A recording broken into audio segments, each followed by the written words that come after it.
ya nos acompaña el doctor Jesús López, profesor investigador en Relaciones Internacionales. Doctor, pues muy buenas noches, gracias por tomarnos la llamada telefónica. ¿Cómo está? ¿Cómo se encuentra? Hola, muy buenas noches. Pues estoy muy contento de compartir con ustedes algunas reflexiones y les agradezco mucho la invitación. ¿Qué le parece, doctor, si empezamos con la siguiente reflexión, la propuesta del presidente López Obrador, la que le hace a Joe Biden, y bueno, la respuesta del Departamento de Estado de los Estados Unidos diciendo que se deben llevar en dos agendas distintas los temas del cambio climático y de la crisis migratoria? Yo le pregunto, doctor, ¿no están estrechamente relacionados ambos? Están separados, y a mí me parece que en esta propuesta del presidente Andrés Manuel López Obrador hay dos aciertos y un error. Los aciertos empiezan por evidenciar que justamente los países que supuestamente están preocupados por revertir los efectos contra el cambio climático, como son, por ejemplo, Estados Unidos, Rusia, China, la India, Japón, los exhibe López Obrador al decir, bueno, que hay una contradicción ahí, que posan para las cámaras, pero al mismo tiempo, uno, son los países que más contaminan el mundo. Tan solo la India, China y Estados Unidos contaminan alrededor del 40%, mientras que México solo lo hace 1.3%. Y dos, también Japón acaba de anunciar, y Corea del Sur y China están muy enojados, porque Japón acaba de anunciar que va justamente a vaciar agua contaminada de Fukushima al océano. Entonces, ese es un punto que López Obrador exhibe de manera indirecta. El segundo acierto tiene que ver con el anuncio de que un programa aparentemente modesto, y realmente modesto en el sentido de que no es tan costoso en términos económicos, pero que genera beneficios adicionales alrededor, como es el que 450,000 personas laboren, que además reciban un sueldo que es modesto para los parámetros de otros países, pero que en promedio se paga mejor que lo que se gana en el campo, son alrededor de 5,000 pesos, y que con ello ya se han sembrado 700 millones de plantas, y que la meta era llegar a 1,000 y ya está más cerca de lograrse con un presupuesto de 1,400 millones de dólares anuales.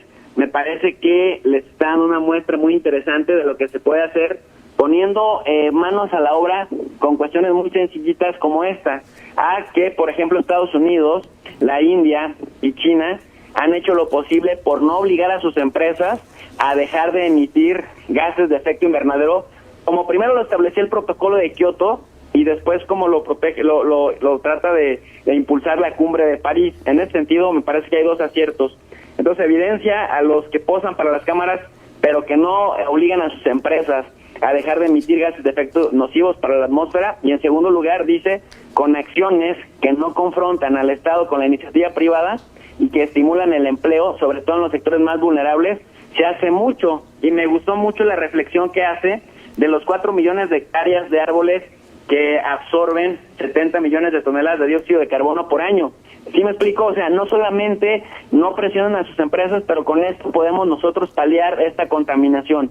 Pero me parece un error, sobre todo, no sé si por desconocimiento de cómo opera la política interna de Estados Unidos, intervenir o tratar o atreverse a dar un consejo de implementar visas para migrantes centroamericanos, cuando en este momento los republicanos, que son extremadamente conservadores, y algunos demócratas que se han quitado la bandera pro migración, ahora que ya no necesitan el voto hispano, porque ya pasaron las elecciones y ya ganaron su curul, que esto le genera más presión adicional al presidente Biden para que pueda sacar adelante su reforma migratoria, que justamente abre camino para legalizar a por lo menos 7.5 millones de personas que son candidatas de acuerdo al proyecto de ley de Biden, justamente para lograr esa ciudadanía.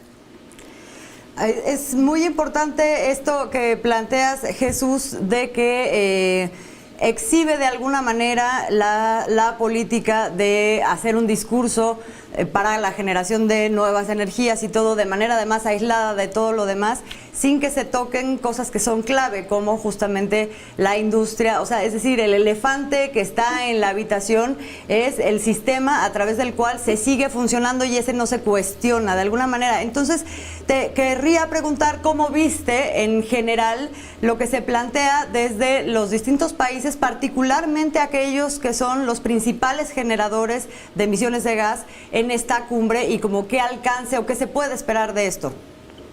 Sí, mira, ciertamente países como Estados Unidos, Canadá, Japón o Corea del Sur, que se autodefinen como democracias en las cuales ven un incentivo en atraer la inversión privada a sus propios países, en el marco del auge de China y de la India como grandes potencias económicas, es muy difícil que estos países, al amparo de los conceptos neoliberales de competitividad, de globalizarse, de ser eficientes en materia productiva, puedan orillar a sus empresas contaminantes a emitir o a dejar o a reducir la emisión de gases de efecto invernadero. Mira, un ejemplo muy concreto.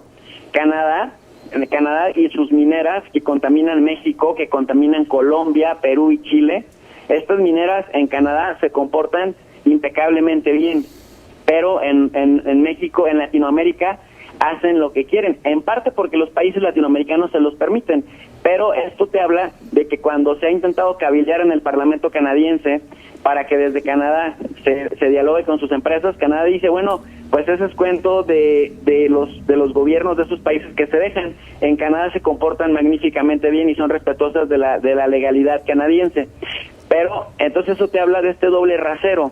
En el caso, por ejemplo, de China y de la India, los gobiernos que son más centralistas, más autoritarios, por ejemplo, Modi es uno de los que Estados Unidos consideraría una especie de dictador bueno, un tipo bastante derechista, bastante duro con sus empresas, y en el caso pues de Xi Jinping, que ya se aprobó una ley para que se pueda eternizar en el poder, tienen una mano dura muy fuerte sobre su iniciativa privada.